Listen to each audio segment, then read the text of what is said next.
Bonjour à tous, je m'appelle Dahlia Bellor. Aujourd'hui, c'est mon premier jour parmi vous en tant que servante novice.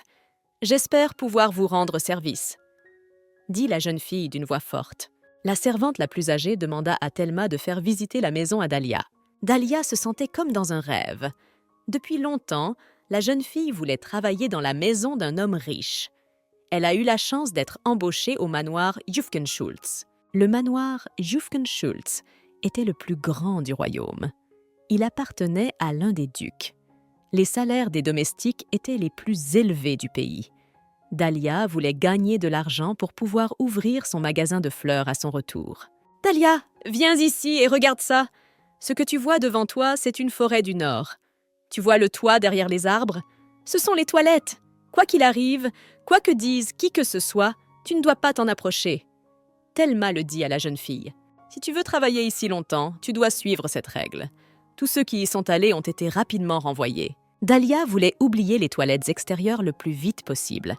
Son objectif était de gagner de l'argent. Elle ne voulait pas être renvoyée. Cependant, la question des toilettes extérieures revenait de temps en temps dans le manoir.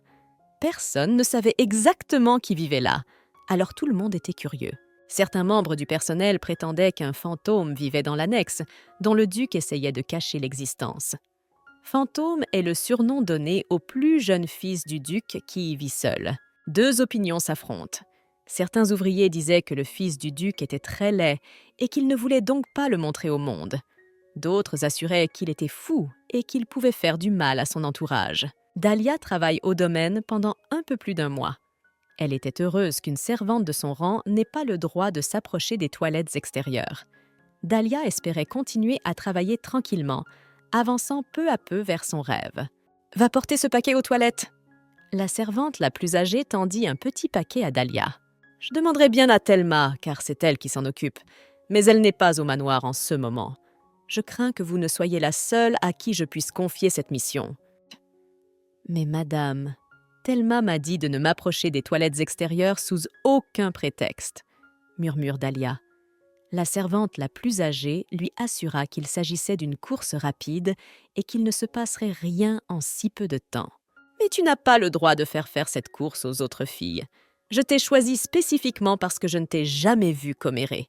Maintenant, va porter ce paquet et essaie d'être de retour à temps pour l'appel, » ordonna la servante en chef. Marchant dans la forêt du Nord, la jeune fille se dit sans mot dire que tout se passerait bien, qu'elle s'inquiétait pour rien. C'était une tâche rapide qui ne demandait aucun effort.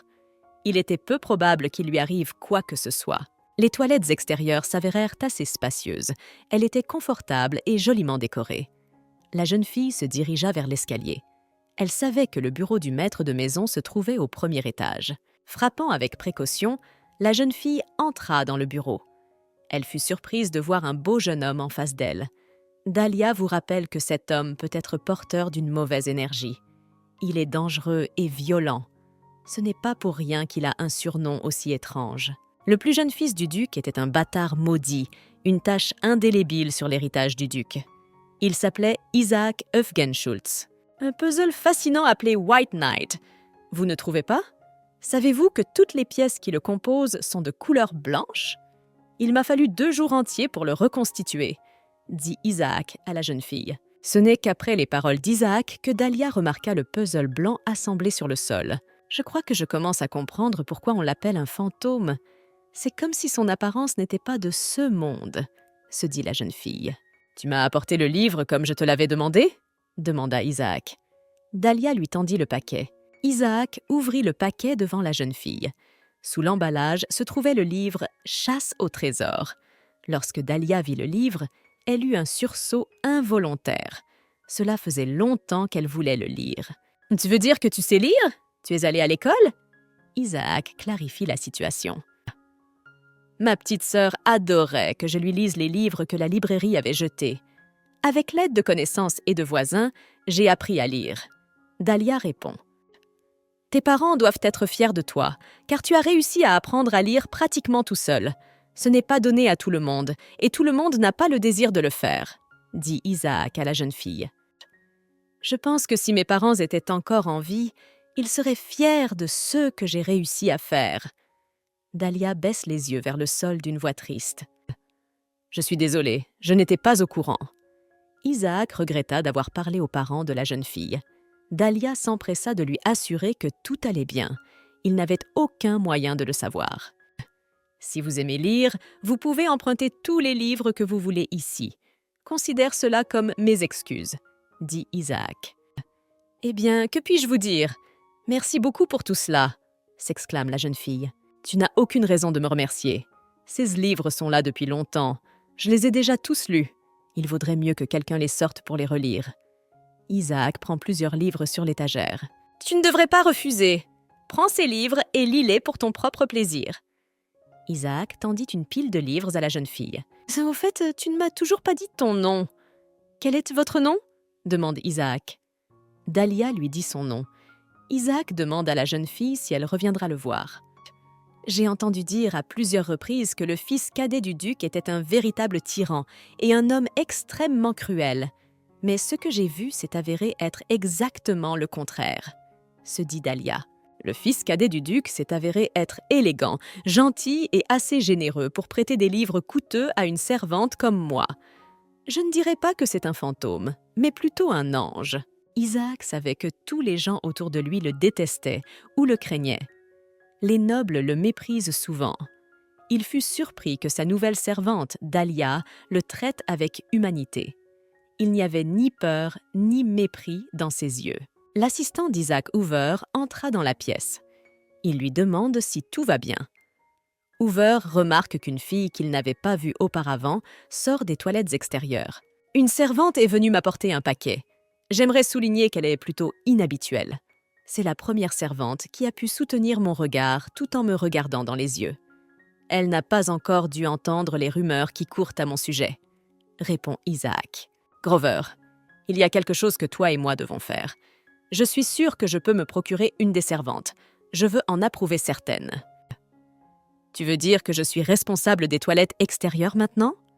Dahlia clarifie la situation. « Sir Isaac vous l'a demandé personnellement.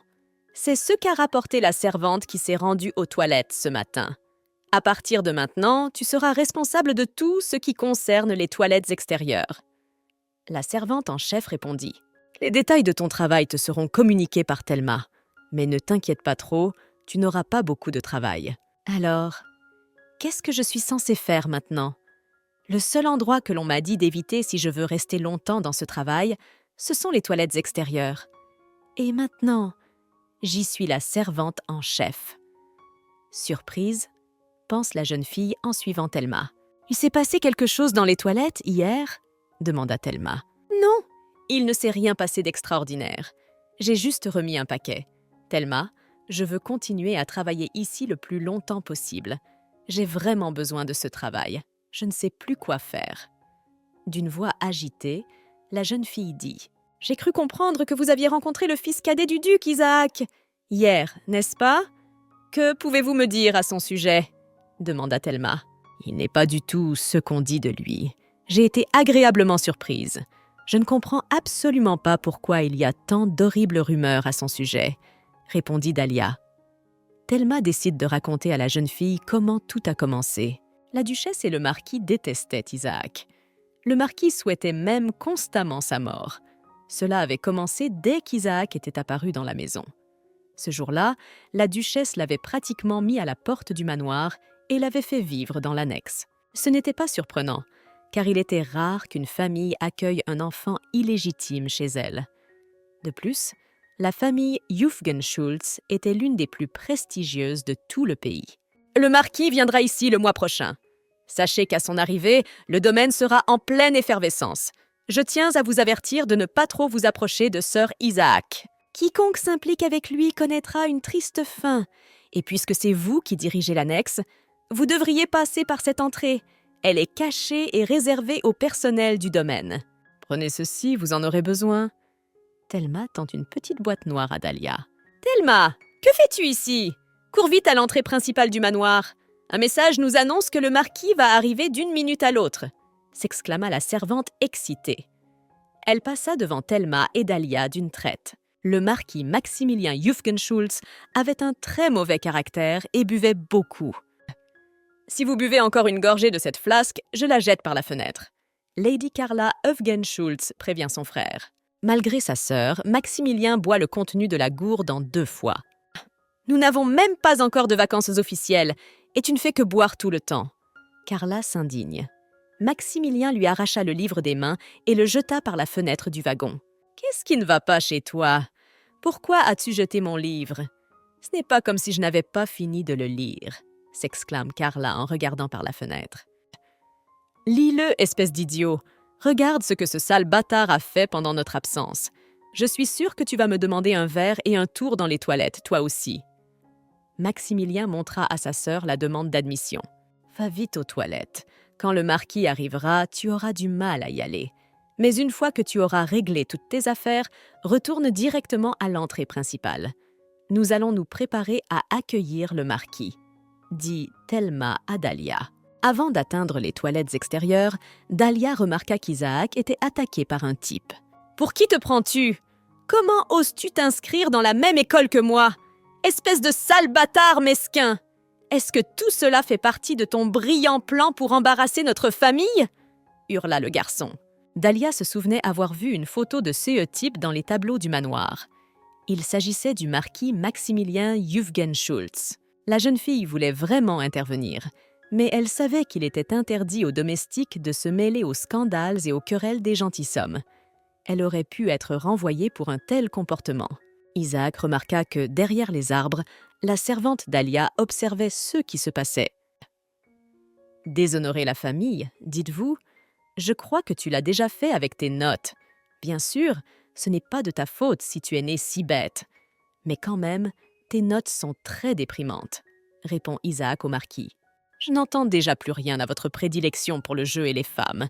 Je me demande même ce que les autres familles nobles pensent de la famille Hufgen-Schultz. Et ne me dis pas que tu as oublié Maya Aubric. C'est donc le retour à la maison, Maximilien. Et pour l'école, je pense que le duc a fait la demande en mon nom, il ne m'a pas prévenu. Mais rassure-toi, je n'irai pas dans la même école que toi. Je préférerais rester dans ces toilettes pour le reste de ma vie plutôt que d'aller à l'école avec vous. D'ailleurs, c'est exactement ce que tu souhaites. Mais la prochaine fois que tu dépasseras les bornes, je ne serai pas aussi généreux avec toi. » Maximilien grimaça de colère et se dirigea vers le manoir. « Et je vois que tu as un penchant pour les coups d'œil et les cachettes, n'est-ce pas ?» demanda Dahlia alors qu'Isaac s'approchait. « Monseigneur, je suppose que le moment est mal choisi. Vous n'avez pas l'air d'avoir les relations les plus chaleureuses, n'est-ce pas? Mais je ne pense pas que le marquis vous déteste. Ma petite sœur et moi, nous nous disputons tout le temps, » dit Dahlia en regardant derrière un arbre. « Eh bien, ici, il y a à la fois des querelles et des brimades sans pitié. C'était beaucoup plus calme ici quand Max restait dans son dortoir. À la fin de l'année scolaire, c'est toujours l'enfer au manoir. » Isaac tendit la main à la jeune fille. Dahlia toucha la paume d'Isaac. Il serra la main de la jeune fille et la tira vers lui. « Et tu ferais bien de ne pas tomber sur Max.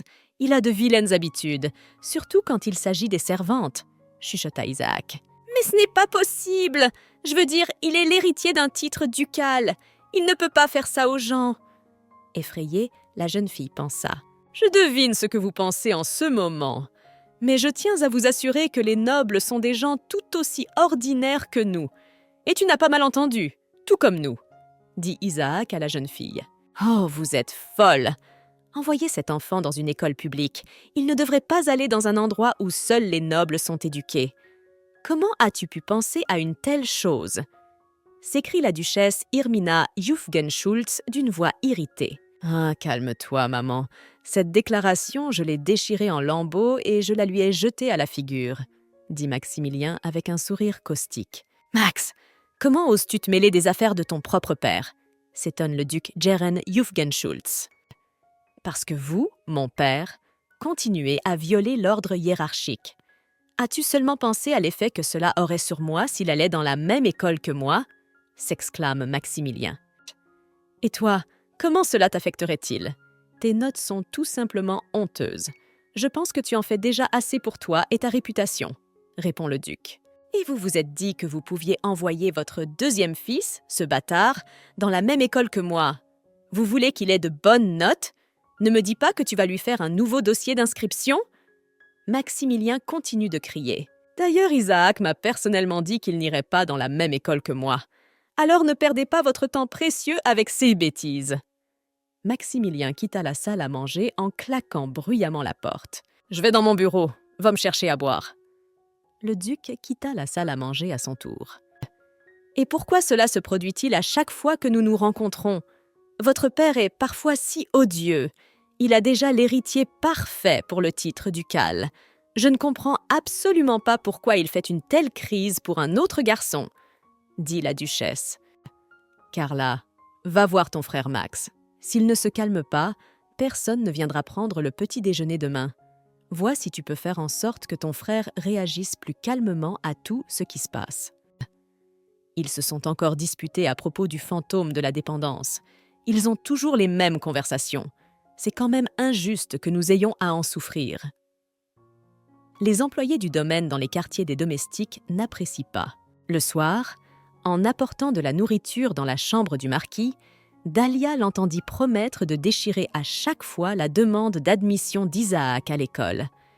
La jeune fille n'avait aucune idée de la raison pour laquelle les frères se détestaient tant.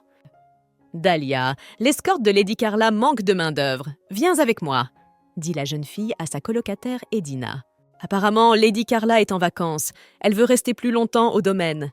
Elle est rentrée si vite que certaines de ses servantes ne sont pas encore arrivées. Nous allons donc devoir l'aider. » Edina explique. La duchesse modifie l'emploi du temps de la dame en fonction des projets du marquis Maximilien. Dame Carla est la seule à pouvoir calmer le marquis lorsqu'il est en colère. Dame Carla vient de regagner sa chambre après avoir calmé la dernière crise de colère du marquis. Nous devons faire attention à ne pas la contrarier par inadvertance. Edina frappa doucement à la porte de la chambre de Carla. La jeune fille l'invite à entrer. « Je ne crois pas vous avoir déjà vue. D'ailleurs, je vous signale que vous êtes très belle. C'est vraiment dommage. Dis-moi ton nom » demande Carla à Dahlia. Dahlia se présente à Carla. « Chaque femme est belle en soi. Et pourquoi dites-vous que votre assistante est belle? Vous plaisantez, madame » demande Edina en souriant. « Non, je suis sérieuse. Votre nouvelle amie est en effet très belle. Mais comme elle est belle, cela ne peut que créer de la confusion au travail. Je suis donc désolée pour elle. Et je veux la prévenir de se méfier de Max. S'il la voit, il ne la laissera pas tranquille. » Dahlia, ne t'inquiète pas des paroles de Lady Carla. C'est ce qu'a dit son amie Edina à la jeune fille ce soir-là. « Je vais bien, j'étais juste un peu perplexe, c'est tout. Je pensais qu'une famille aussi riche serait plus détendue. Je veux dire, ils ont absolument tout ce que l'on peut désirer. Pourquoi ne parviennent-ils pas à trouver un terrain d'entente ?» Dahlia réfléchit. « Ils ont tellement de choses qu'ils ne peuvent pas les partager, alors ils se disputent tout le temps. Le fait qu'ils aient tout les pousse à en vouloir toujours plus. Et vous pensiez que l'argent réglait tout ? Quelle naïveté !» dit Edina à la jeune fille. Dahlia vit très pauvrement. Sa petite sœur souffre d'asthme. Lorsque ses parents sont morts pendant la guerre, elle a dû s'occuper de sa sœur. La jeune fille acceptait n'importe quel travail pour gagner au moins un peu d'argent. Un jour, Dahlia s'est dit qu'il serait préférable que sa jeune sœur meure pour mettre fin à ses souffrances. Prenant conscience de ses pensées, la jeune fille a eu très peur. En y réfléchissant, elle n'arrivait pas à y croire. Comment une pensée aussi horrible a-t-elle pu lui venir à l'esprit ?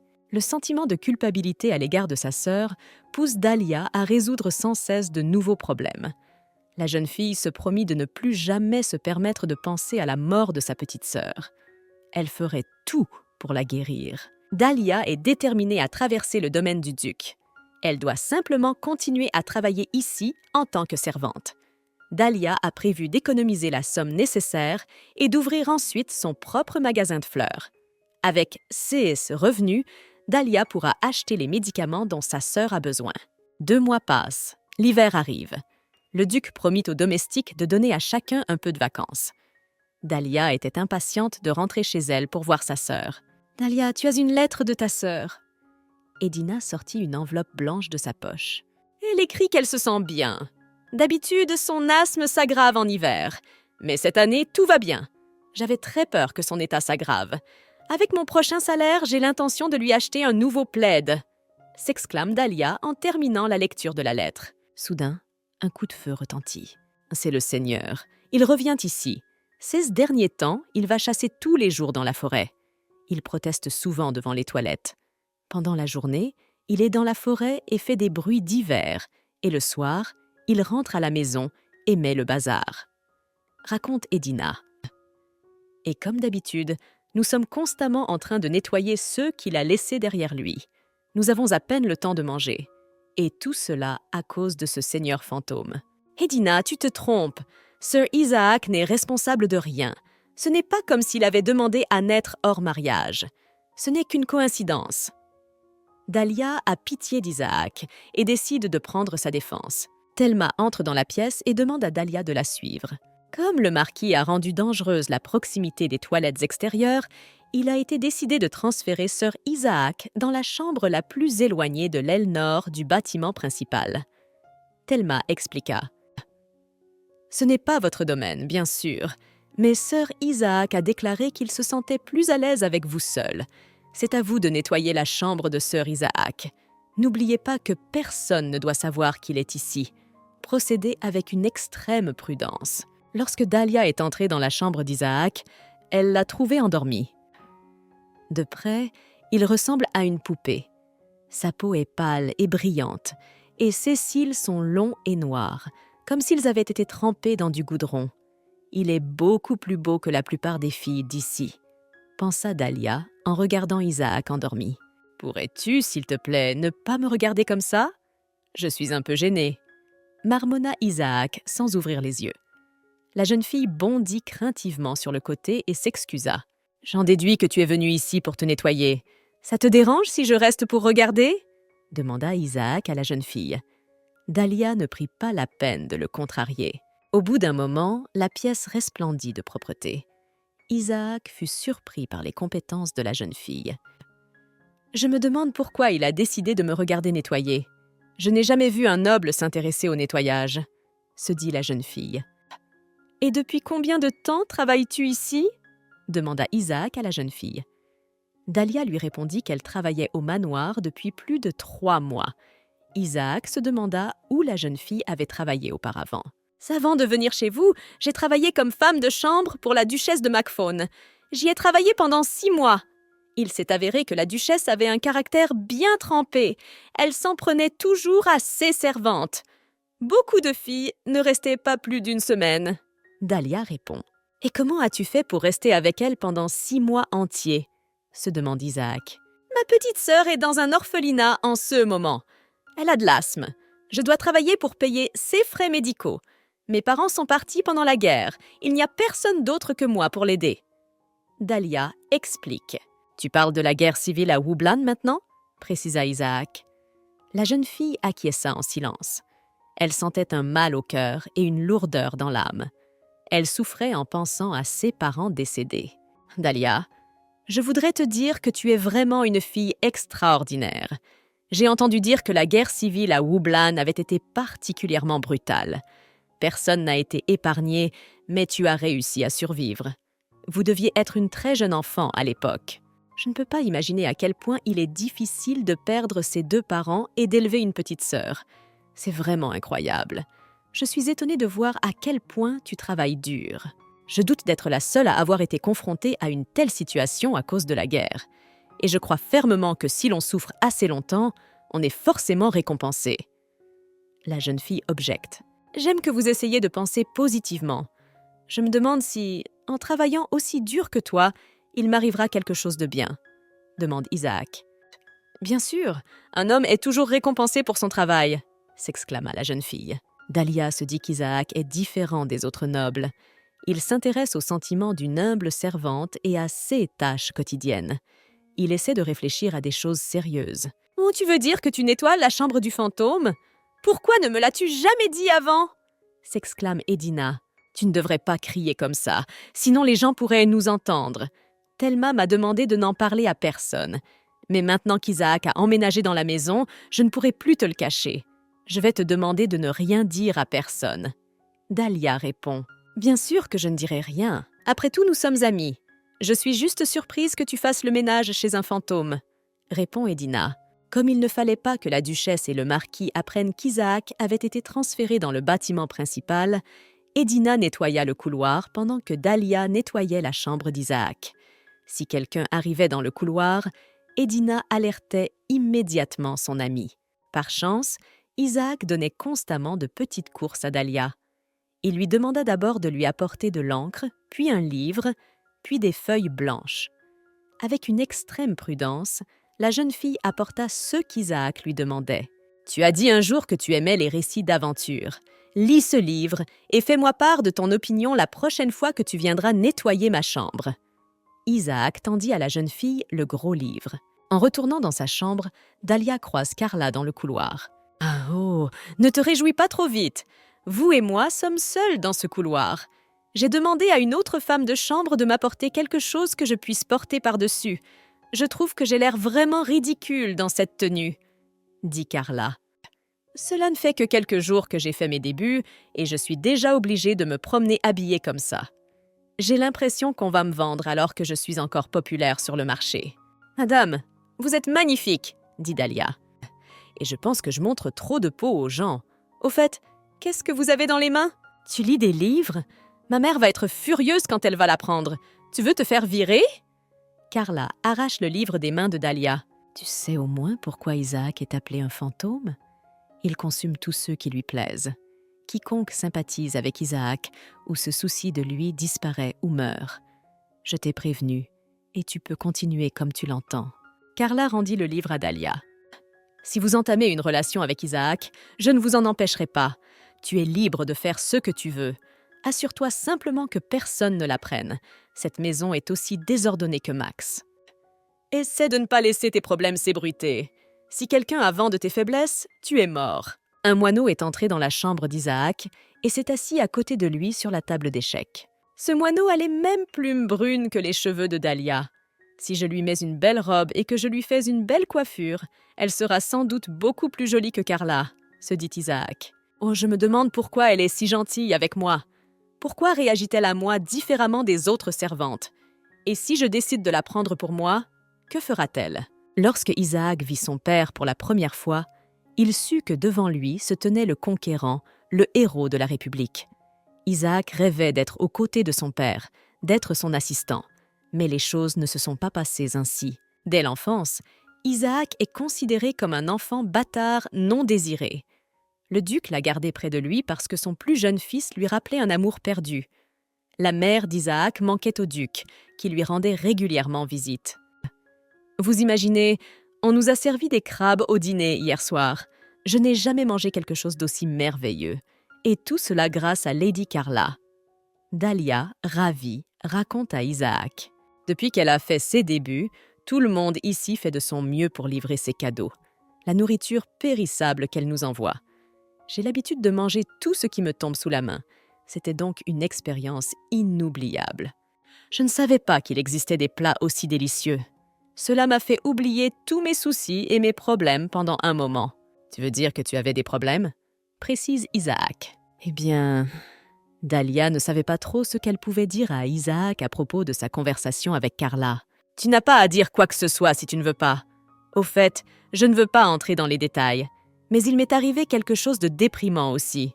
Mais après t'avoir parlé, je me sens beaucoup mieux. Isaac admet. Alors, si tu veux parler de tes problèmes avec moi, n'hésite pas. Je ne manquerai pas de t'écouter. J'aimerais aussi te dire qu'il y a des plats qui sont plus savoureux que les crabes. Et si jamais tu veux répondre à nouveau aux crabes, fais-le moi savoir. Soudain, le marquis fait irruption dans la pièce. Il ouvrit les portes d'un coup de pied. Et qu'est-ce que je vois? Que fait une femme de chambre ici? Je pensais que vous ne vous intéressiez pas du tout aux femmes. Il s'avère que vous êtes un homme très ordinaire, s'exclame Maximilien. Quand vas-tu cesser de croire que tout le monde autour de toi est comme toi? Ma chambre était sale et avait besoin d'être nettoyée, c'est tout, répond Isaac. Heureusement que j'ai trouvé une bonne dans ta chambre. Tiens, prépare-les. Maximilien jeta un sac sous les pieds de Dahlia. Des carcasses de lapins en tombèrent. Près des toilettes, j'ai vu un petit troupeau de lapins. Je me suis dit qu'ils seraient parfaits pour le dîner, alors je les ai tous tués. Hé, attends, ne bouge pas! Je ne t'ai pas donné ce genre de destruction !» Soudain, Maximilien s'exclame et pointe son arme sur Dahlia. « Sors d'ici, tu t'es attardé ici !» Isaac prit la jeune fille par le bras et l'entraîna hors de sa chambre. Dahlia lui objecta qu'elle devait s'occuper des carcasses de lapins qui se trouvaient maintenant dans le sac. « Je t'ai dit de sortir d'ici rapidement. Je t'ai dit de sortir d'ici rapidement. Je m'occuperai du reste moi-même. » Isaac dit d'une voix furieuse et claqua les portes devant la fille. « Et pourquoi l'as-tu mise à la porte? Tu aurais pu lui demander de nous préparer un délicieux rôti !» s'exclama Maximilien. Dahlia n'avait absolument aucun appétit. Elle pensait à Isaac. Il y a quelques jours, Dahlia lui avait demandé s'il s'ennuyait de vivre dans les toilettes à l'écart des autres. « Pas du tout, parce que j'ai le fidèle Hoover et beaucoup d'animaux qui me rendent visite de temps en temps. Un jour, j'ai nourri un troupeau de lapins qui ont décidé de vivre dans la grange, non loin des toilettes extérieures, » répond Isaac. « Dès que j'en aurai l'occasion, je te montrerai ces lapins. » Dahlia ne peut s'empêcher de penser à la réaction d'Isaac après que Maximilien ait tué ses lapins. « Le livre et les 2 bouteilles d'encre que vous avez demandées, monsieur, » dit Dahlia en tendant à Isaac les objets qu'elle avait apportés. « Dahlia, tu as l'air très fatiguée ces derniers temps. Si je me souviens bien, vos vacances commencent demain, n'est-ce pas? Repose-toi bien et reviens avec une énergie renouvelée, » demanda Isaac à la jeune fille. Dahlia savait que pendant qu'elle était en vacances, Maximilien retournerait à l'école et Isaac serait renvoyé dans les toilettes extérieures pour être soigné par son serviteur Hoover. « Je voulais que tu fasses quelque chose. Je l'ai écrit sur un morceau de papier. S'il te plaît, ouvre cette enveloppe quand tu seras dans le train. » Isaac tend à la jeune fille une enveloppe scellée de rouge. Une fois dans le train, Dahlia ouvre l'enveloppe. À l'intérieur, elle voit une pile d'argent et un mot. « Il faudrait que je travaille pendant 10 mois sans interruption pour gagner autant. Qu'est-ce que c'est que cette course pour laquelle j'ai été payée si cher ?» pensa Dahlia en lisant attentivement la note. Isaac y avait écrit que l'argent était une excuse pour le comportement de Maximilien. Isaac expliqua à la jeune fille que l'argent ne signifiait absolument rien pour lui, car il ne pouvait pas le dépenser puisqu'il lui était interdit de quitter le domaine. Maximilien demande à la jeune fille de s'assurer qu'elle a bien dépensé tout l'argent et de lui en parler ensuite. Dès que Dahlia franchit le seuil de l'orphelinat, sa jeune sœur Laurel se précipite dans ses bras. « Combien de fois t'ai-je dit de ne pas courir?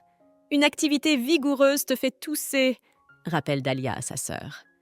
La jeune fille lui répondit qu'elle n'arrivait pas à contenir ses émotions. Elle était trop heureuse de la voir. Dahlia commença à montrer à sa sœur les cadeaux qu'elle avait apportés. En plus des plaids, des objets, des jouets, la jeune fille a apporté une énorme quantité de sucreries de toutes sortes. « Dahlia, toutes ces choses ne valent-elles pas beaucoup d'argent ?» s'exclame Laurel. « Tu n'as pas à t'inquiéter. Tu te souviens que je t'ai dit une fois que j'étais au service d'un seigneur sur le domaine? Il m'a donné de l'argent que je peux dépenser ici. Cet homme est très intelligent, doux et gentil, » répondit Dahlia. « Tu veux dire qu'il est ton genre ?» demanda Laurel. « Oui, il est très beau et ressemble à une poupée, mais ce n'est pas du tout ce que je voulais dire. Il a bon cœur et me laisse même emprunter ses livres. Je le respecte en tant que personne. Et comment quelqu'un comme lui pourrait-il aimer quelqu'un comme moi ?» objecte Dahlia. « Et pourquoi ne pourrait-il pas t'aimer? Je veux dire, tu es belle et bonne dans ce que tu fais. Il me semble que ton maître pourrait t'apprécier. » « Et Jenny de la confiserie n'a-t-elle pas épousé ce marquis ?» demande Laurel. Dahlia connaissait la véritable histoire de Jenny, mais elle ne voulait rien dire à sa petite sœur Laurel. Elle était trop jeune pour l'entendre. Dahlia avait rencontré Jenny à l'orphelinat. La jeune fille était tombée amoureuse d'un marquis local et, en l'épousant, avait élevé son statut.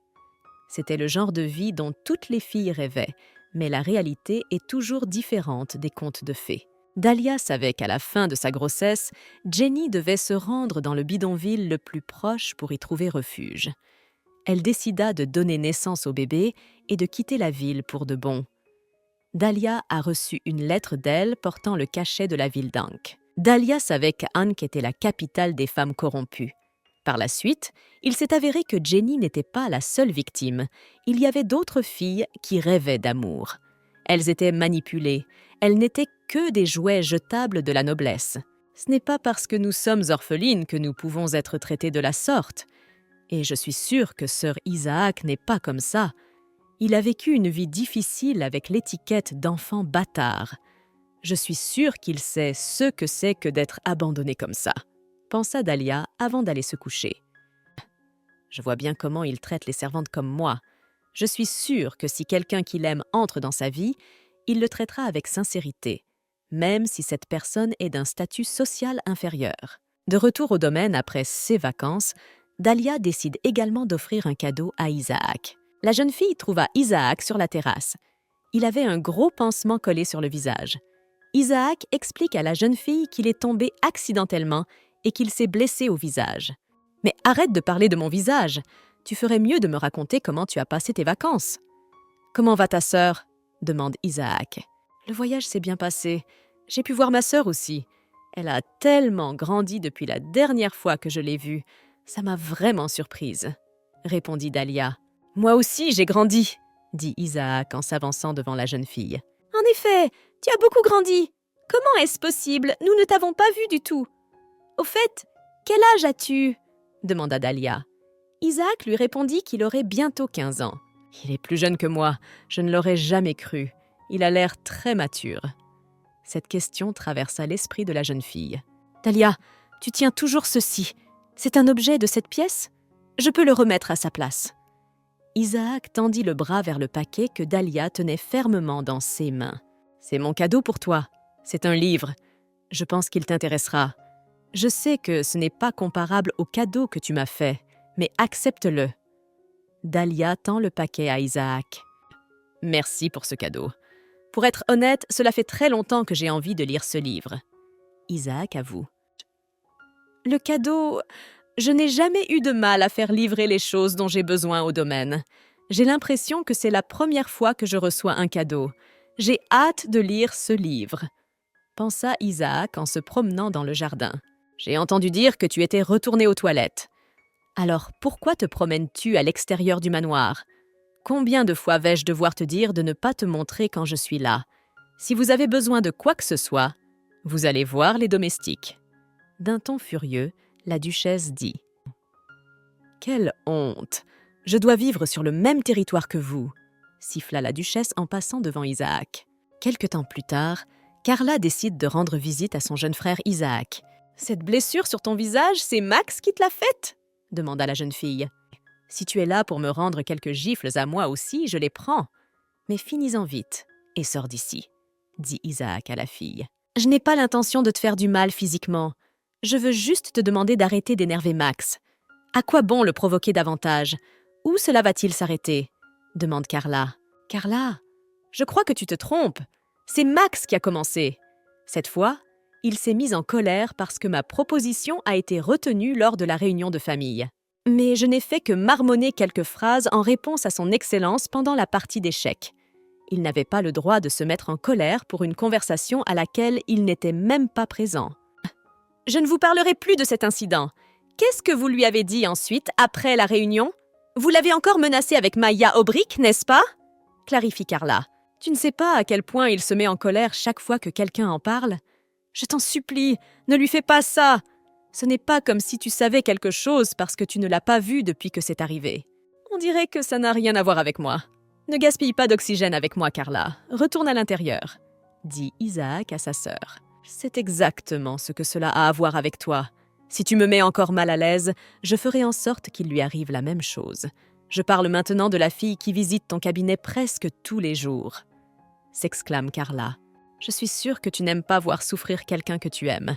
Carla, je sais que tu sais exactement de quoi je suis capable, et tu sais pourquoi je te laisse, toi et ta famille, me manipuler comme il veut. » Isaac serra fortement la main de la jeune fille.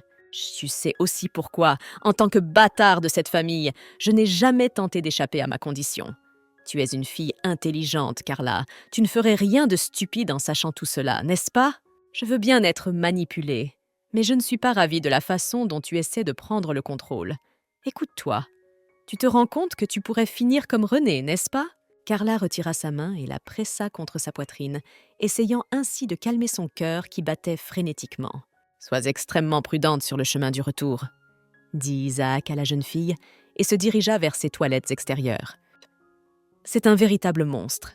Son apparence d'impuissance devant ma mère et le fait qu'il laisse Max l'intimider ne correspondent pas à ce qu'il est vraiment.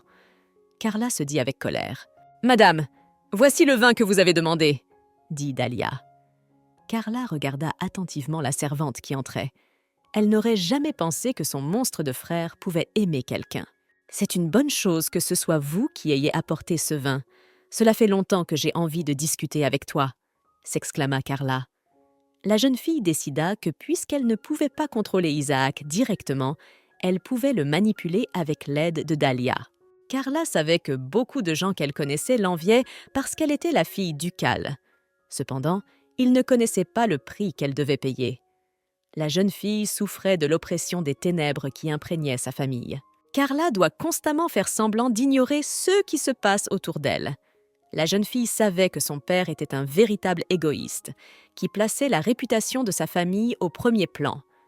Au nom de cette réputation, il est prêt à faire des choses terribles. Personne ne se doutait non plus que la jeune fille devait fermer les yeux sur toutes les vies fauchées par sa cruelle famille. Parfois, Carla doit même nettoyer la saleté derrière son frère. Maximilien préférait les plaisirs violents. Carla savait que, quelque temps plus tard, elle serait vendue à une autre famille riche, vile et sale. Elle deviendrait la fiancée d'un noble descendant. La jeune fille n'en veut vraiment pas. Elle était fatiguée d'une vie de mensonges et de cruauté. Cela lui était étranger. Lorsqu'on apprit qu'il y avait un fils illégitime dans la famille, la mère de Carla s'évanouit et Maximilien s'enfuit de la maison. C'est ce jour-là que Carla a enfin connu la joie. Elle se réjouit qu'il y ait quelqu'un de plus malheureux qu'elle dans la maison. Carla a persuadé son père de lui montrer son jeune frère, l'illégitime Isaac. Le garçon vivait dans la capitale anarchique de l'Empire, dans la ville d'Ankh. Lorsque la jeune fille entre dans la chambre d'Isaac, celui-ci est couvert de sang. À côté de lui gisait le corps essoufflé de sa mère Renée. Isaac commence à assurer à Carla qu'il n'y est pour rien. Carla ne croit pas le garçon, mais décide de couvrir le crime. Elle emmène Isaac avec elle. Carla savait ce que pouvait être Isaac. C'était un vrai monstre. « J'ai entendu dire que vous étiez l'une des plus jeunes servantes ici. Depuis combien de temps travaillez-vous au manoir ?» demanda Carla à Dahlia. La jeune fille lui répondit qu'elle travaillait au manoir depuis plus de 6 mois. « J'ai entendu la servante en chef faire beaucoup d'éloges à votre sujet. Elle a dit que vous n'aviez pas beaucoup d'expérience, mais que vous étiez intelligente et douée pour les tâches qu'on vous a confiées. Vous savez, je vous ai observé de près ces derniers temps. Tu n'es pas négligente comme toutes les autres filles, mais très prudente. Je comprends pourquoi la servante en chef t'a confié la responsabilité des toilettes extérieures. Vous avez déjà remarqué qu'Isaac n'est pas un si mauvais garçon, n'est-ce pas ? Oui, madame, il est très gentil et bon, Dahlia répond. Mais sa façon de vivre est vraiment terrible, n'est-ce pas ? Avez-vous remarqué qu'il n'a absolument aucun ami ? De plus, il n'a pas le droit d'aller et venir d'ici à sa guise. Je vous demande donc de continuer, dit Carla à la jeune fille. Tu veux aller te promener avec sœur Isaac ? Ça n'arrivera pas, dit Hoover, l'assistant d'Isaac, à Dahlia. Si je peux me permettre, j'aimerais lui poser personnellement la question, s'exclame la jeune fille. Qu'est-ce qu'il y a ? De quoi parlez-vous tous les deux ? Demanda Isaac, qui sortit dans le bruit des voix. Monsieur, voulez-vous faire un tour en ville avec moi ? Demande Dahlia à Isaac. Hoover, qui se tenait à proximité, se dit que si la duchesse la prenait, Isaac aurait de gros ennuis. « Tu veux qu'on fasse le tour de la ville ensemble ? C'est une excellente idée. Je vais me changer, s'exclama Isaac. La veille au soir, Carla avait donné à Dahlia l'emblème de la famille. Avec lui, n'importe quel serviteur pouvait quitter le domaine et y revenir quand il le souhaitait. Je ne pense pas que votre rapprochement puisse avoir des conséquences fâcheuses. Cependant, faites attention à ne pas vous mettre à dos ma mère ou Max. Et pour être honnête, je pense qu'il est déjà temps pour mon petit frère d'explorer le monde extérieur, dit Carla à la jeune fille. Comme Isaac n'était jamais sorti du manoir, il était très enthousiaste à l'idée d'aller à la montagne. Il fut surpris de voir que les sommets étaient couverts de neige toute l'année. Je dois vous avouer que je n'ai jamais vu de montagne auparavant. Je n'ai fait qu'en lire dans les livres. Isaac s'exclame en respirant l'air glacé. « Nous avons encore un long chemin à parcourir, alors nous devons nous préoccuper de ta santé. Dahlia noue une écharpe autour du cou d'Isaac. Allons-y. Dahlia tendit la main à Isaac. Le garçon remarqua que le bout des doigts de la jeune fille rougissait à cause du froid. D'accord, allons-y. Isaac prit la main de Dahlia et ouvrit la marche. La première chose qu'Isaac voulait faire était de visiter la librairie. La jeune fille savait que la librairie se trouvait sur la place du marché, près de la fontaine. En se dirigeant vers la librairie, Isaac remarqua une petite boutique de cadeaux. Il décida d'acheter une écharpe chaude à Dahlia. Dahlia remarqua qu'au moment de payer, Isaac montra à la caissière une carte bleue, la même que celle que Carla lui avait donnée. « Monsieur, pouvez-vous me dire ce qu'est cette carte bleue que vous avez utilisée pour payer ?» demande Daria en quittant le magasin. Isaac expliqua à la jeune fille qu'il s'agissait d'une carte familiale, que l'on pouvait utiliser pour acheter tout ce que l'on voulait. « Je n'arrive pas à croire que Lady Carla m'ait donné un objet aussi puissant », s'étonna Dahlia. Isaac noua autour du cou de la jeune fille une écharpe qu'il venait d'acheter. Dahlia fut surprise de l'attention qu'Isaac lui portait. Elle était une fois de plus convaincue qu'il était très gentil. Dahlia vit l'enseigne d'une pharmacie. La jeune fille demanda à Isaac s'il pouvait l'attendre un peu. Elle voulait acheter de la pommade. Dans son ancien travail, Dahlia avait entendu dire que cette pharmacie vendait une pommade qui aidait à faire disparaître les cicatrices. La jeune fille a vu plusieurs cicatrices sur le visage d'Isaac. Elle décide de lui offrir la pommade. J'en suis sûre. Cette écharpe est fabriquée à partir de la peau d'un lapin des neiges. Comment cette fille a-t-elle pu acheter un objet aussi cher? C'est probablement quelqu'un qui le lui a offert. Elle a l'air d'une servante ordinaire. La visiteuse de la pharmacie chuchota à l'oreille de sa compagne. Dahlia entendit les chuchotements de la femme. La jeune fille ne s'attendait pas à ce que le foulard qu'Isaac lui avait offert soit si cher qu'il attire l'attention des autres. Cette fille pourrait-elle fréquenter quelqu'un de proche? Peut-être a-t-elle un parrain? On n'offre pas ce genre de cadeau pour rien. La femme continua à chuchoter.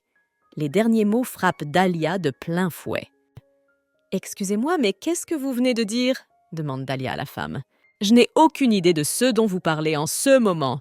Vous feriez mieux de vous occuper de vos affaires, servante, » répondit la femme. Le soir, quand Isaac et Dahlia rentrèrent chez eux, la jeune fille lui donna l'écharpe. « Désormais, ne me fais plus de cadeaux aussi somptueux.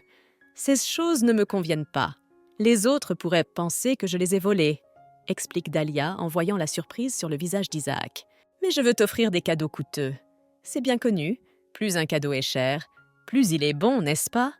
Et je trouve que cette écharpe te va très bien, » fit remarquer Isaac. « Merci pour ces paroles aimables, monseigneur, mais je vous demanderai de ne pas recommencer. » Dahlia s'exclame. « Je comprends ce que vous essayez de me dire. Je serai plus prévenant à partir de maintenant, » répondit Isaac à la jeune fille. « Prends cette dernière chose. Cette chose n'est pas chère. Et je sais que tu vas l'aimer. » Isaac tendit une petite boîte rose à la jeune fille. À l'intérieur se trouvait un ruban ajouré. Le ruban était en effet très beau et peu coûteux. Personne ne dirait qu'elle l'avait caché ou qu'elle l'avait obtenu par des moyens douteux.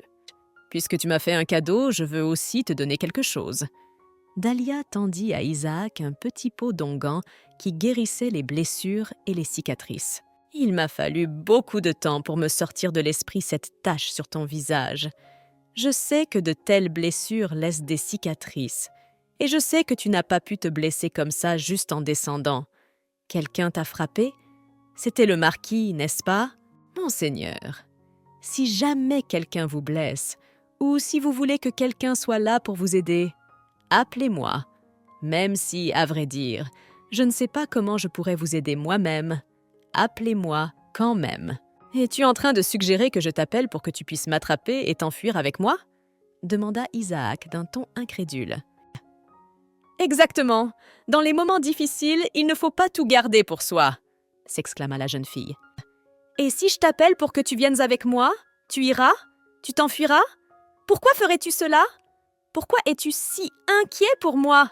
demande Isaac. « Parce que je t'aime bien, » répondit brièvement Dahlia. Isaac n'arrivait pas à croire que Dahlia l'aimait bien, car elle le connaissait sans le savoir. Ils ne se connaissaient que depuis quelques mois. Il y avait des moments dans la vie d'Isaac qu'il voulait oublier à jamais. La mère d'Isaac était une femme ordinaire nommée Renée. Elle était la maîtresse du duc. Par son comportement, Renée s'est attiré les foudres de la duchesse. Poursuivie par des assassins, la jeune fille trouva refuge dans la maison close d'Anka. Renée décide d'élever seule son fils. Elle prévoit d'envoyer Isaac chez le duc lorsqu'il aura atteint l'âge de 18 ans. Renée était une femme assez colérique. Elle se défoulait souvent sur ses propres enfants. Hoover, le frère aîné d'Isaac, était particulièrement blessé. Renée considérait ses enfants comme de simples outils, ses propres moyens de promotion sociale et de vengeance. C'est sur eux qu'elle pouvait donner des ordres et passer sa colère. Isaac a souvent entendu sa mère battre Hoover, pleurer et appeler à l'aide. Mais Isaac étant trop jeune, il ne pouvait rien faire pour l'aider. Un jour, Renée reçoit une lettre du duc. Il lui écrit qu'il va lui enlever son fils Isaac. Renée se rend compte que lorsque le duc lui enlèvera Isaac, elle se retrouvera sans un sou avec Hoover dans les bras. Avec l'aide d'Isaac, la femme envisage d'entrer dans la propriété du duc, ne serait-ce qu'en tant que maîtresse. Ce jour-là, la femme s'empare d'un couteau avec l'intention de tuer Hoover. Isaac n'a d'autre choix que de frapper le premier. C'était la seule façon de sauver son frère de la mort. Isaac rêvait souvent de sa mère. Celle-ci le convainc constamment qu'il est une personne sans valeur que personne ne peut aimer. Dans ses rêves, Renée convainc Isaac qu'il finira seul et que tous ceux qui l'aiment se détourneront de lui. Une semaine plus tard, on annonce au domaine que le futur mari de Carla a enfin été choisi. Il s'agit de l'infâme homme surnommé le comte de Port. Il était en effet énorme, avec un gros ventre qui pendait. Mais le principal problème du comte n'était pas son apparence, mais sa tendance répugnante à toucher les femmes de manière inappropriée. 6 victimes de prédilection étaient presque toujours les jeunes servantes. Mais dès qu'elles tombaient enceintes, elles étaient immédiatement chassées du domaine.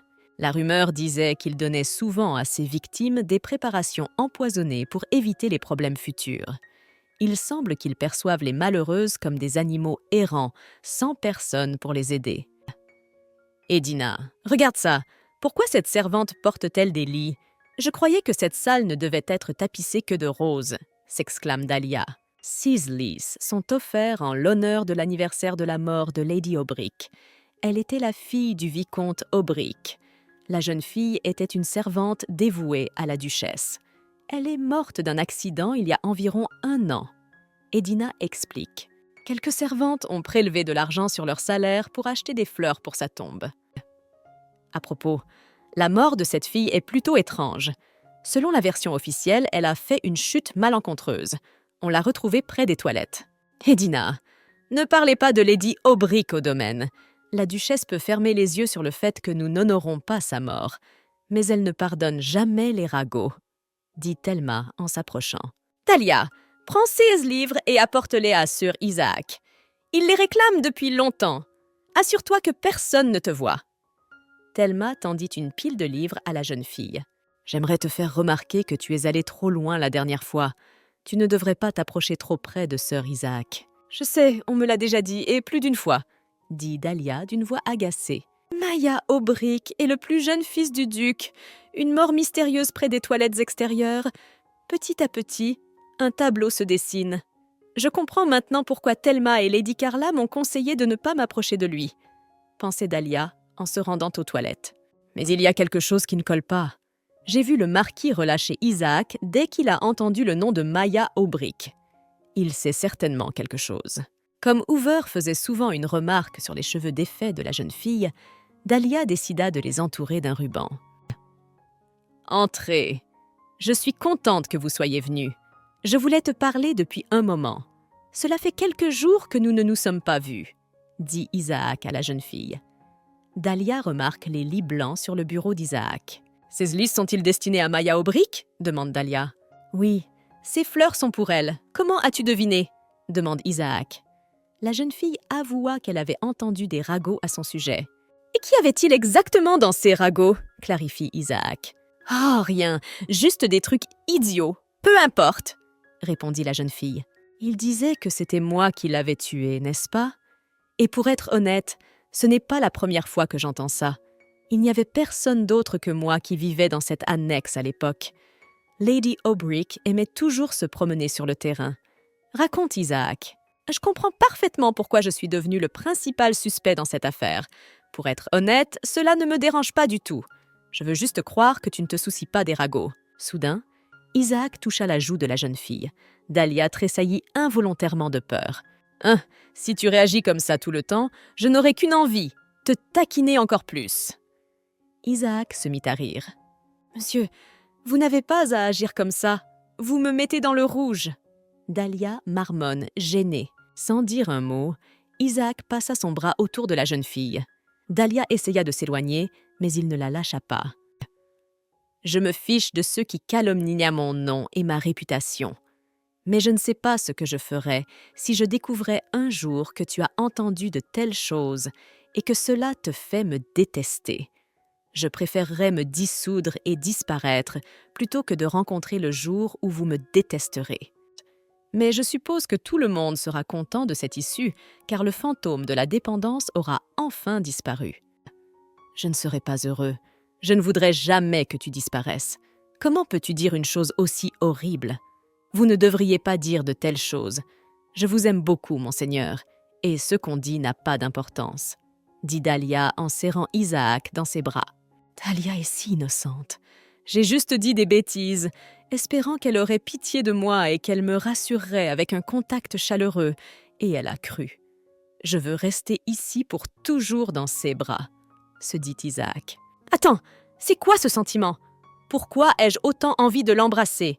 N'est-ce pas un mauvais sentiment? Et pourquoi n'en ai-je pas honte? Non, tout cela m'arrive parce qu'elle est là. Isaac se pencha sur la jeune fille, espérant l'embrasser. Soudain, on entendit un bruissement. « Oh, tu es avec la bonne? Je pensais que vous étiez seul dans la chambre !» s'exclame le duc qui entre. « Que puis-je faire pour vous à cette heure matinale, votre grâce ?» demanda le père Isaac. Outre la correspondance de la capitale, j'ai reçu un document assez étrange. Je suis venu vous demander votre avis à ce sujet. Demandez à votre servante de nous apporter du thé, dit le duc. Dans le couloir, Dahlia croise Hoover, qui pousse devant lui un chariot contenant du thé et des friandises.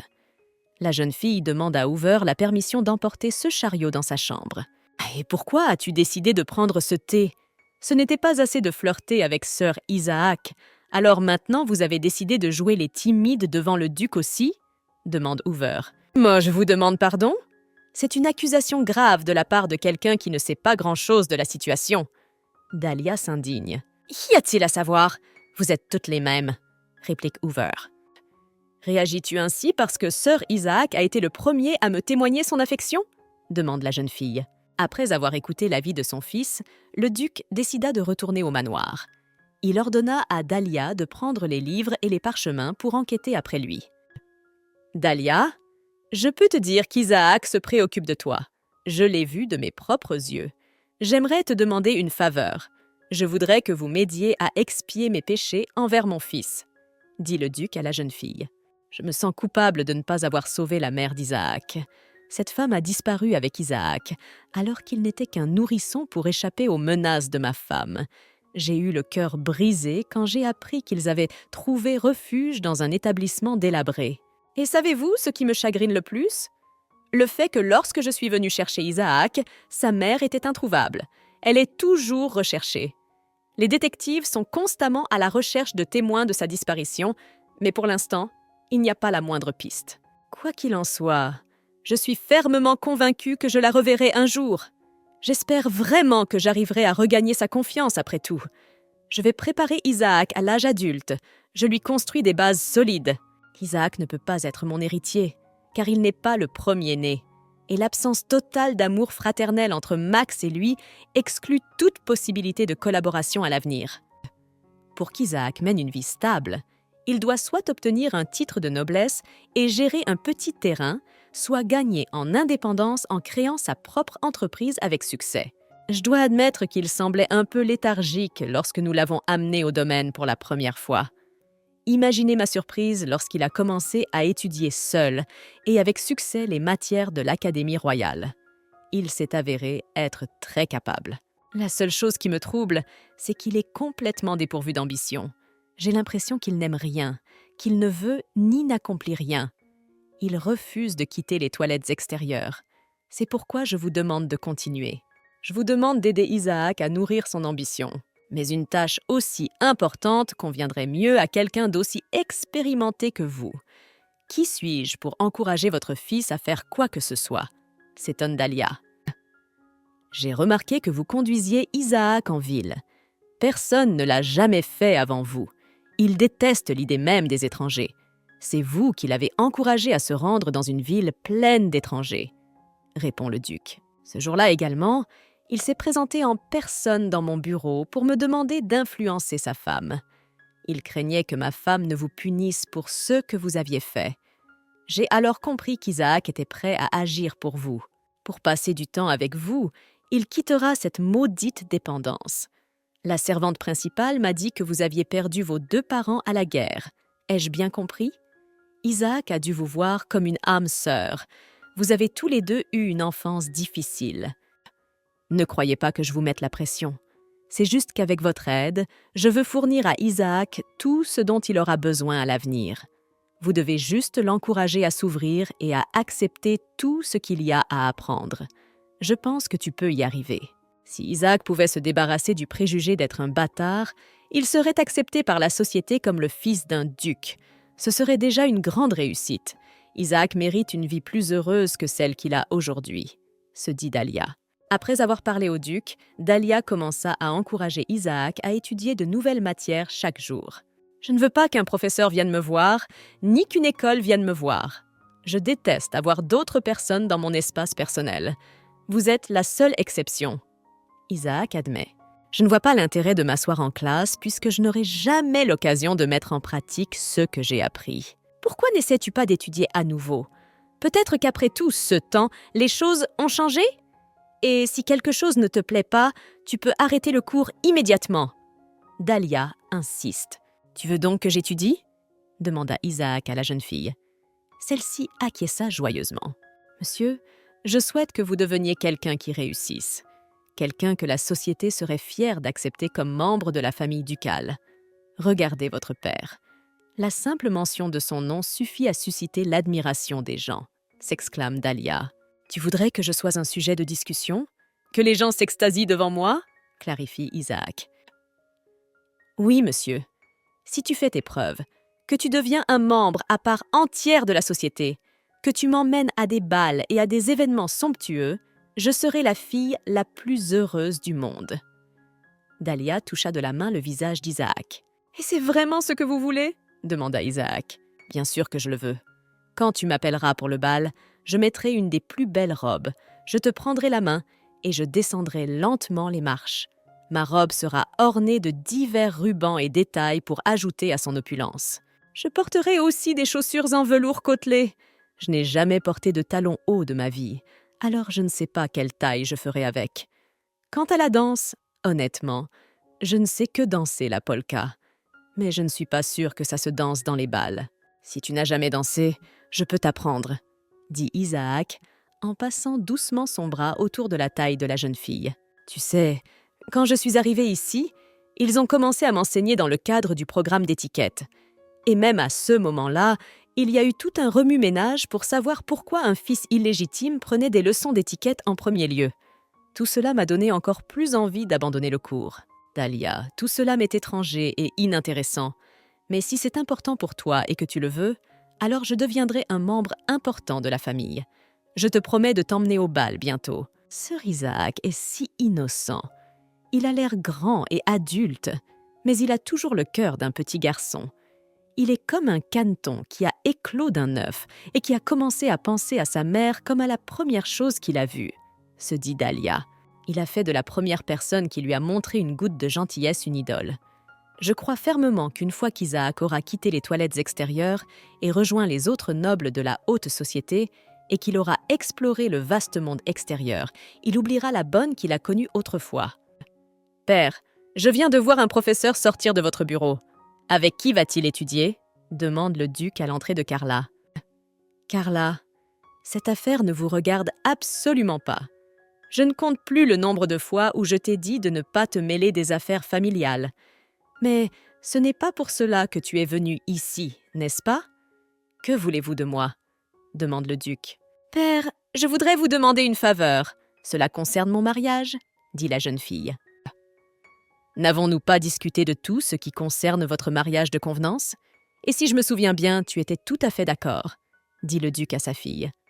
Cette conversation ne lui plaît pas.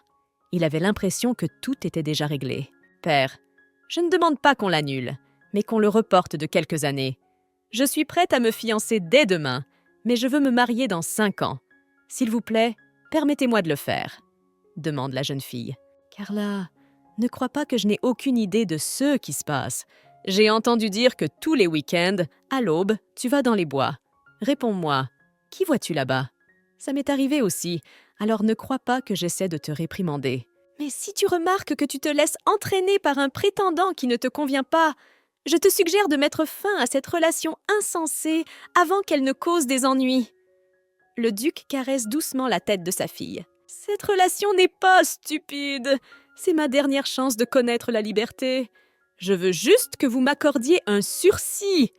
Je ne demande rien de surnaturel, vu que tu veux sacrifier le reste de ma vie au mariage avec ce porc. » Carla s'exclame. « Très bien, je te donne un sursis, mais pas plus de 3 ans.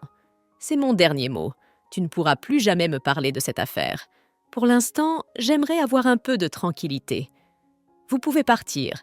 Notre conversation est terminée, » répondit le duc à sa fille. Dès qu'Isaac reprit ses études, un changement s'opéra dans le domaine. La réputation ruinée du fils cadet du duc se rétablit peu à peu. « Dahlia, pourquoi es-tu de si bonne humeur aujourd'hui ?» demanda Isaac à la jeune fille. « Tu n'as pas idée à quel point toutes ces fausses rumeurs m'ont bouleversée. Je suis heureux que l'attitude à ton égard ait changé. D'ailleurs, je me demandais si je ne devais pas commencer à travailler dur pour réaliser tous mes rêves. » Dahlia répond. « Tu es déjà trop occupée. Tu n'es pas venue aux toilettes ces derniers temps pour t'entraîner à danser avec moi. » Isaac s'approcha de la jeune fille et posa sa tête sur son épaule. « Sœur Isaac, vous souvenez-vous de ce que je vous ai dit à propos de Wooblan? Il y a eu une guerre civile dans cette ville il y a quelques années. Maintenant, mon rêve est de retourner à Wooblan et d'y ouvrir un magasin de fleurs. » Raconte Dahlia. « J'ai entendu dire qu'il fallait environ 5 pièces d'or pour ouvrir un magasin de fleurs. Pour l'instant, j'ai 1 pièce d'or et 22 pièces d'argent. Si je continue à faire des efforts, je peux gagner 1 or par an. J'ai encore 4 ans pour travailler dur. »« Et moi, tu veux me laisser ici ?» demanda Isaac à la jeune fille. Il l'a serrée contre le rebord de la fenêtre. « Je pensais que tu voulais me voir me faire un nom ici. Tu voulais que je t'emmène au bal. Pourquoi dis-tu que tu rêves de retourner dans ta ville? Tu es un traître. Viens ici. Tu ne m'as pas laissé le temps de finir ma phrase. Dans 4 ans, tu seras majeur et nous pourrons aller dans n'importe quelle ville. Tu n'es pas obligé de rester ici. Tu peux venir avec moi. » La jeune fille s'exclame. « Je veux vraiment te montrer ma ville natale. Wooblan est toujours chaud et il y a beaucoup de verdure. Il y a de belles maisons au bord de la mer. Et pour la fête des récoltes, il y a une grande célébration sur la place du village. S'il te plaît, ne me dis plus jamais que tu vas me quitter. C'est extrêmement pénible pour moi. » Isaac embrassa doucement la main de la jeune fille. « D'accord, comme tu veux. » La jeune fille lui répond en souriant. Le long hiver froid arriva. L'entraînement d'Isaac se passait bien. Même le duc remarqua que son fils mémorisait de nouvelles informations à une vitesse alarmante. Les serviteurs sont plus occupés que jamais. Les fiançailles de Lady Carla approchent. Dahlia reçoit une lettre de sa sœur Laurel, mais la jeune fille ne se réjouit pas. Malheureusement, l'état de Laurel s'est aggravé. Il ne restait plus qu'à espérer et à prier pour qu'elle puisse survivre au froid de l'hiver. Dahlia décide de se distraire. Elle se rendit dans les toilettes extérieures d'Isaac, emportant avec elle de quoi grignoter. « Qu'est-ce que c'est? »« Ce n'est pas du tout comme nos desserts habituels, » remarque Isaac. Ils sont préparés spécialement pour la fête. Lady Carla s'est fiancée à son futur mari aujourd'hui. Elle était très belle. Elle portait une robe incroyable. J'avais l'impression de voir une grande reine, s'exclame Dahlia. Je pensais que les gens mentaient quand ils disaient qu'une robe pouvait coûter autant qu'une maison. Mais quand j'ai vu la qualité de fabrication d'une robe, j'ai compris que c'était vrai. Il y avait tellement de couches de dentelle sur la robe de Lady Carla que je n'ai pas pu les compter. « Es-tu jalouse de ma sœur ?» demande Isaac. « Bien sûr que non. Porter une robe pour organiser une fête de fiançailles pour l'homme qu'on aime, c'est le rêve de toutes les filles, répond Dahlia. Dahlia, je voudrais te poser une question. Si je t'offrais une robe comme celle-ci, accepterais-tu ma demande en mariage? Demande Isaac. Monsieur, si vous me proposiez de vous épouser, j'accepterais sans hésiter et sans aucune robe. Même si vous n'aviez rien, je suis sûre que n'importe quelle fille accepterait volontiers de vous épouser. Dahlia répondit en riant joyeusement. Je suis honorée d'entendre cela de ta bouche. Eh bien, Dahlia, je te jure que je te trouverai une robe encore plus extravagante que celle que portait ma sœur. Alors, épouse-moi, dit Isaac d'un ton ferme. D'accord, c'est un marché. Le jour de ta majorité, je t'épouserai, promit Dahlia. Elle espérait vraiment que dans quelques années, Isaac oublierait cette conversation. Le jour de ta majorité, si tes sentiments persistent, fais-moi une demande officielle. Dahlia rassembla les dernières collations et quitta la chambre d'Isaac. Tu insistes pour une demande en mariage?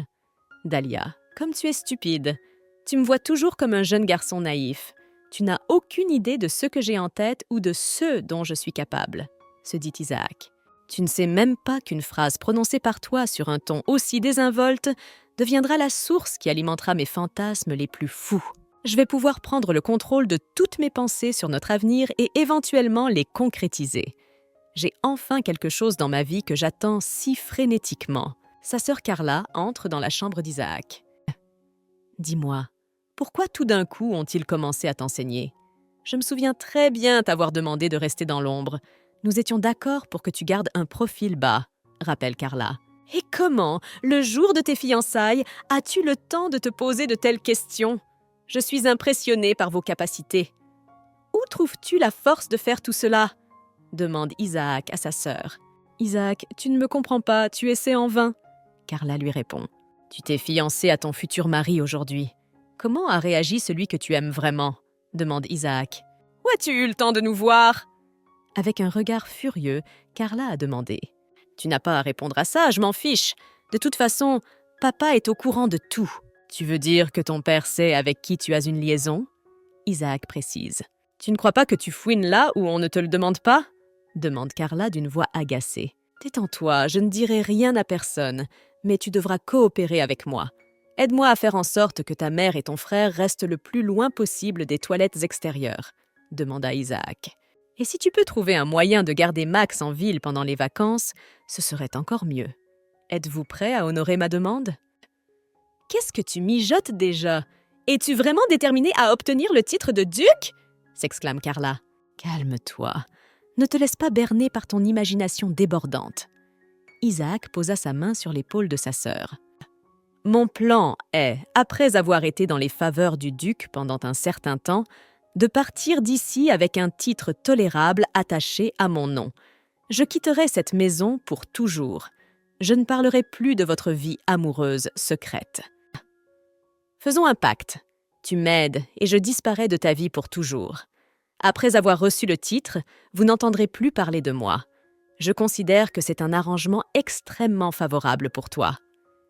Isaac tendit la main de sa sœur pour une poignée de main. Carla repousse la main de son frère. Non pas que j'ai le choix. Je vais devoir le faire. Mais explique-moi pourquoi tu fais ça. Quand tu es arrivé dans cette maison, tu m'as promis que tu serais plus silencieux que l'eau jusqu'au jour de ta mort. Et tu as même réussi à le faire pendant un certain temps. Ne me dis pas que tu fais tout ça à cause d'une bonne. Contrairement à toi et à ton cercle, je veux vivre une vie correcte, répond Isaac. Mais tu es le monstre ultime. Penses-tu vraiment que quelqu'un d'aussi tordu que toi puisse vraiment commencer à vivre une vie correcte qui vaille la peine d'être désirée? S'exclame Carla. Quelques jours plus tard, une lettre de Maximilien arrive. Il écrit qu'il va bientôt passer toutes ses vacances à l'auberge. Il ne veut pas quitter la capitale. La duchesse est attristée de ne pas pouvoir voir son fils pendant les 2 prochaines années. Lady Carla avait l'air de s'attendre à une telle nouvelle. Tous les domestiques sont ravis. Les 3 années suivantes passèrent inaperçues, remplies d'harmonie, de paix et de tranquillité. Il faut que tout le monde se mette rapidement en rang. Je suis sûre que vous savez que nous sommes réunis ici pour accueillir le marquis. J'attends de chacun d'entre vous un comportement irréprochable. La servante en chef cria très fort. Le marquis rentra chez lui d'un air dégoûté. Il veut voir son père au plus vite. Lorsque Maximilien entra dans la maison, la première chose qu'il vit fut son jeune frère Isaac. « Qu'est-ce que tu fais ici? Tu ne devrais pas vivre dans des toilettes extérieures dans les bois. Pour qui te prends-tu à te pavaner ici comme dans une maison? L'héritier du trône a-t-il changé pendant mon absence ?» s'exclame Maximilien. « Sors d'ici, tu n'as rien à faire ici !» s'écrie Maximilien en saisissant son frère par la poitrine. « Si tu poses un doigt sur moi maintenant, tu le regretteras beaucoup. N'oublie jamais qu'il y a toujours un public dans cette maison, » chuchota Isaac à l'oreille de son frère. « Comment oses-tu me parler ainsi ?» Maximilien hurla et brandit son poing. Isaac réussit à intercepter le poing de son frère. Maximilien ne s'attendait pas à ce que son petit frère devienne aussi fort en 3 ans. « Si tu dois devenir le chef de cette famille à l'avenir, tu devrais prendre soin de toi, » dit Isaac à son frère. « Dahlia, sais-tu qu'hier, il y a eu une altercation entre sœur Isaac et sœur Maximilien? Après s'être disputé avec son frère, sœur Maximilien s'est beaucoup saoulé. Il a même quitté la fête plus tôt que prévu. » Raconte son amie Edina.